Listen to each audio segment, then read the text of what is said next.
Bonjour à tous et bienvenue dans Les Gardiens du quotidien, votre journal dédié à la sécurité, à l'actualité des faits divers et à la prévention. Aujourd'hui, une série d'événements glaçants secoue de la France.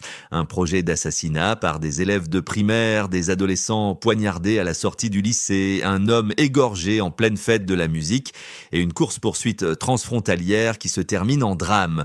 Un tour de l'actualité qui interpelle, alerte et pousse à réfléchir.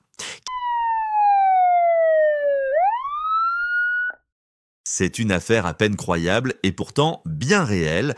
Lundi 23 juin, à l'école Jules Ferry de Vendôme, dans le Loir-et-Cher, 3 couteaux de table ont été découverts dans le sac d'un élève de CE1, CE2.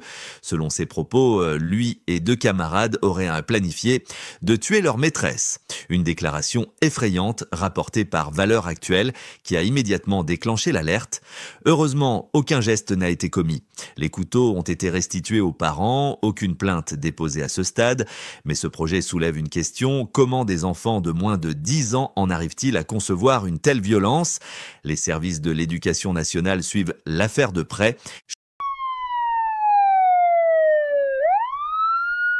Changement de décor, mais même frisson. Lundi soir, à Illkirch-Grafenstaden, près de Strasbourg, 2 adolescents de 16 et 17 ans ont été poignardés à proximité de leur lycée.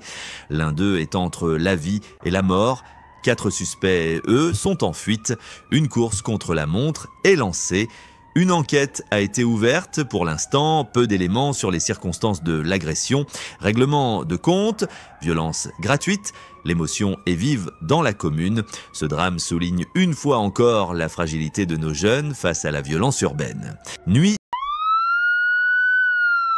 du 21 juin à Nantes. Ce qui devait être une fête s'est transformé en cauchemar. Un homme d'une quarantaine d'années a été grièvement blessé à la gorge avec un tesson de bouteille en pleine rue devant une cinquantaine de témoins. Une attaque fulgurante et sanglante sur fond d'alcool et de tension. L'auteur présumé, un jeune homme d'une vingtaine d'années, connu des services de police, a été interpellé peu après, les vêtements couverts de sang. Malgré la présence de 180 policiers mobilisés pour la soirée, ce drame n'a pas pu être évité. Des questions se posent sur l'efficacité des dispositifs de sécurité lors de grands rassemblements festifs. Enfin, dans la nuit du 25 juin, un drame s'est joué sur la D14 en Moselle. Un policier belge et un automobiliste en fuite sont morts dans une violente collision à l'issue d'une course-poursuite commencée en Belgique. L'accident s'est produit vers 23h30 à Angevillers, près de Thionville. Les 2 victimes sont mortes sur le coup. Un rappel brutal des risques que prennent chaque jour nos forces de l'ordre. Une enquête a été ouverte pour déterminer les circonstances précises de ce drame transfrontalier. Qu'il s'agisse d'élèves, d'adolescents ou d'adultes, la violence explose sous toutes ses formes.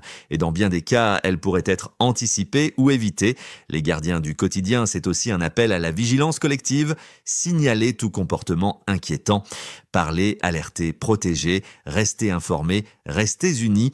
Merci à tous de nous avoir suivis. On se retrouve demain pour de nouvelles actualités. D'ici là, restez vigilants et surtout, n'hésitez pas à partager vos expériences ou vos conseils en commentaire.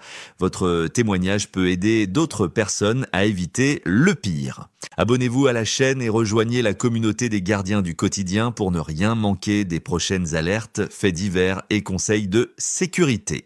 Parce que prévenir, c'est déjà agir.